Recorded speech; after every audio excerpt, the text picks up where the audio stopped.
Alrighty, KC0 VII Tom here.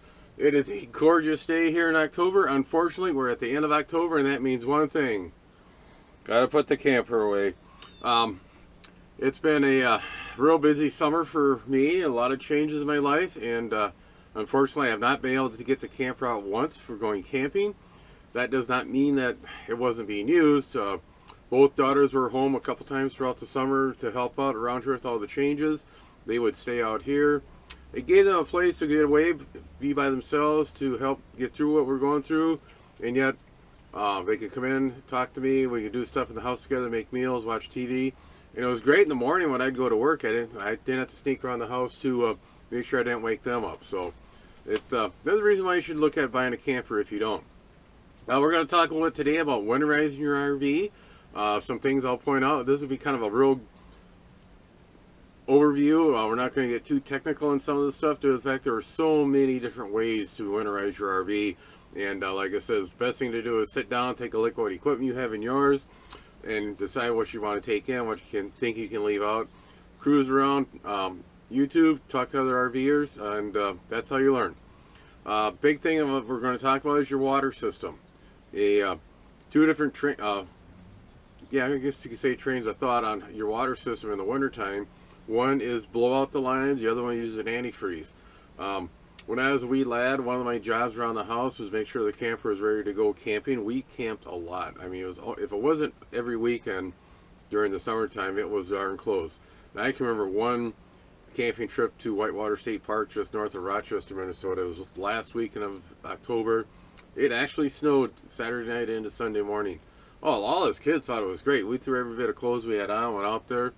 You know, even though it was just a little light dusting of snow, we were able to roll the snow with the leaves, use the leaves as a filler, and make little snowmen around the campground. And us and one other rig was there, so it was quite enjoyable. One thing that, like I said, I'd make sure the water tank was full, the batteries are charged up, the refrigerator was running, help Mom pack the food in the refrigerator, make sure all my clothes was in, and anything we needed for camping, you know, the sticks for hot dogs, stuff like that, the marshmallows, make sure they're all cleaned up, ready to go. One thing the old man used to always have me do is the last camping trip of the year was fill the gray tank and the black tank about 3/4, 80%. Then when we got to the campgrounds, we dumped it. And the first couple times he was telling me about that, I thought, well, that doesn't make sense to me, but, well, you know, he's my dad, we'll do it. And I tell you, each time we dumped that black tank when we got to the campground, I was shocked. It wasn't clear water coming out. It was a little brown, and every once in a while you see a little floaty go by. And that's what I do here. The last camping trip of the season on our rig, I'll fill up the gray tank and the black tank about 80%.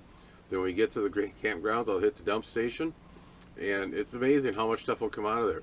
Now you don't want to put any type of soap or any, you know, like bleach in there, because that will kill the good bacteria you need to help keep your odors down. But just that water sloshing around and soaking on the way to the campgrounds will loosen up some of that crust that has developed inside your tank. And so make sure when you're done camping, make sure your black tank, your gray tank, your water tanks drain very well. When we go to winterize it, make sure you pull the ano rod if you have one, or open up the valve on the bottom of your hot water heater. You want to make sure you get all the water you can out of those tanks. When water freezes, it'll expand 9% of volume, and it can do a lot of damage. I've lost a couple of faucets around here at the old greenhouse due to the fact that we left a hose on, it froze, and it actually will split the pipe up. What you can do is take those little plastic pill bottles you get for a prescription, fill them full of water, put the lid on, put them in the freezer, and it's amazing how how much strength that ice has. It'll crack that plastic or break a glass jar. The train of thoughts on the water lines, you can hook up an adapter. We'll throw a picture of one up here because I don't have one. And you hook up your air compressor and you blow air from the air compressor through the system. You open up the valves. You'll get most of the water out of the system, so if it does freeze, or when it freezes, it won't crack a line or damage the valve. The problem, I don't like using it because most air compressors put a little bit of oil in the airstream and a little bit of moisture or water in the airstream, and we don't know where that water came from or how clean it is. And I go through great lengths making sure our water supply here in the camper is good and you can drink out of the faucet with no problems. I always fill it from our house here. We're used to this water that we have at the house. I run it through a filter and make sure it's a little extra clean. Then when we get to the campgrounds, we know the water's gonna be good. I've camped with people who have not filled the water from home. They wait till they get to the campground, then they complain all weekend long about the water tastes funny, it smells funny, it's not clear. You're not used to that water, and tell you the truth, most campground water systems barely meet water quality standards. It's quite scary. That's why we always fill up from home and take that water with us. If we're on extended camping trips where we may have to top off our tank somewhere, yeah, we'll grab a case of water for the later half of the camping trip. What we like to use is a couple gallons of this RV antifreeze. It is safe for consumption. I wouldn't say to drink it. It tastes terrible. But if you don't flush your lines good enough in the springtime, you may have that little bit of taste. So, but you don't have to worry about it. It's not automotive antifreeze. It won't kill you. This is formulated so it'll protect the system from freezing. There's a couple valves on the water pump and in the hot water heater. I'll show you here in a little bit.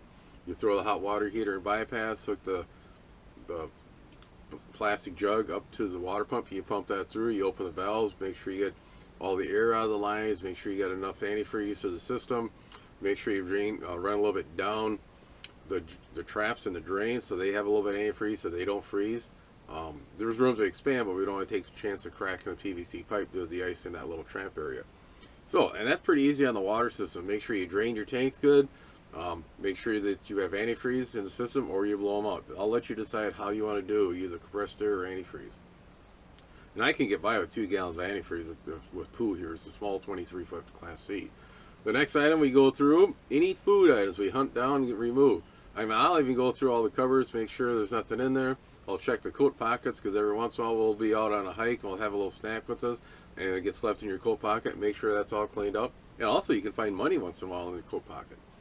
Make sure all food items are out. Also, the next item I go after is paper products. Make sure there's no toilet paper, napkins, paper towels, women products, anything like that that has a paper product. Even the wrappers. I have some friends that they always hit a restaurant supply store in the springtime. That's what they use for individual items for like salt, pepper, sugar, creamer for your coffee. It's a nice little idea. You got these little packets and they'll store easily in the cupboards. They last all season long. Make sure you pull those out because the creamer, mice love creamer, and that paper is a wonderful nesting material. Next thing I do is go out and look for any openings in the systems where you may run a hose or a water line to outside, and make sure that is closed if it has a flapper. If it doesn't have a flapper, I'll fill the hole, put some steel wool in there, and put a piece of duct tape over the steel wool in the opening. The steel wool will help keep the mice out, and the duct tape will keep the steel wool in place. So once you have that done, I go around and make sure all the cabinets are open so air will circulate. And also, when I come in once a month in the wintertime, I take easy to look at, make sure I don't have any water damage. When it snows, I try to get up there with a leaf blower or with a ladder and blow the snow off. If I can't get up there, in a couple days later, you may have to use a broom and just gently push the snow off so you don't have a buildup of snow and ice on top of the rig. Do not, please do not try to get up there on the ladder on the back of the rig and actually walk on the roof with snow and ice up there. It is extremely dangerous. It's very slippery. We don't want anybody getting hurt here. So after I get that all done on the outside, I come in. Any electronics I pull, like the TVs, computers, satellite receiver, the TiVos, smoke detectors, the flashlights, I remove all them. I'll leave like the 2-meter rig and the CB radio up front because they're mounted in fairly good, and those are kind of made to take the cold weather, you know, the spec that they're made to go in cars over the wintertime, so I feel fairly safe that they can handle that. The stereo system in the camper, it is just mounted in a way that it wouldn't be easy to remove, so you just leave that in there in the wintertime. And it's a Jensen, and it is made for an RV marine environment, so it will take the cold temperature. Once you have all that cleaned up, ready to go, we'll walk around here and show you some high points. On the back of the hot water here is the bypass assembly that will allow the water to go around the hot water heater instead of filling up. When you go to winterize it, this will hold 6 gallons of water. We really don't need to buy 6 gallons of antifreeze to fill that, so use that and you can save a little bit of money. On the water pump, put this little diverter valve on here. This cap will come off and you hook up this line, and this line will go on the threads. The other end will go into the gallon jug of antifreeze. You'll actually pull the antifreeze out, pressurize your system. You open up the valves on the sink and you wait till you get nice pink antifreeze coming out. And that'll allow enough antifreeze to go down into the trap of the sink, drain, and protect that. When pool's in her final position here for winter, I'm getting some work done in the yard, so I don't have it parked where I want it. But I'll make sure that power cord is hanging up in the air. It's not draped on the ground. That'll be a nice little path for mice to run in. Also, I make sure that it is nose up, so any water or snow that melts will run off the back of the camper. It won't pool up on there.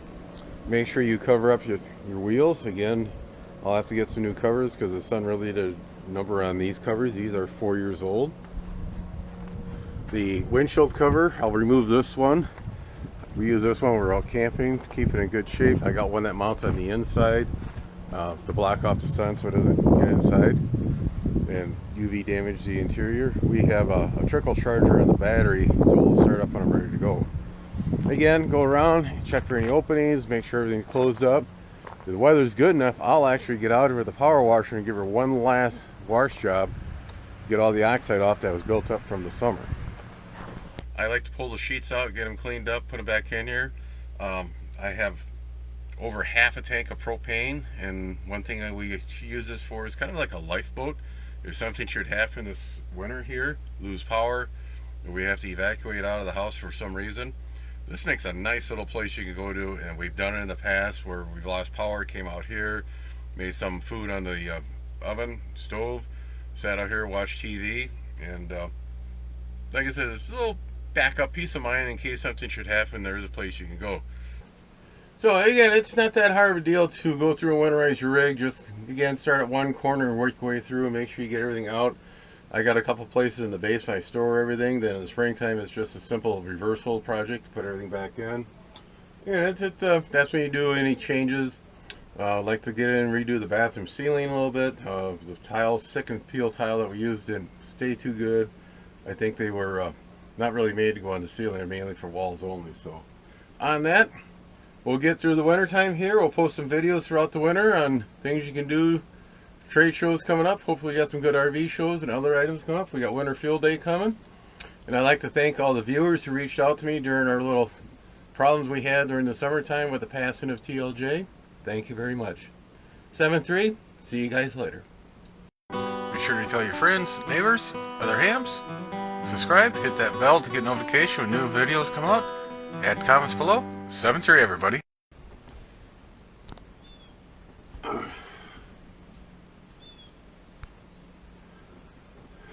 I can sit and do this all day long. Okay.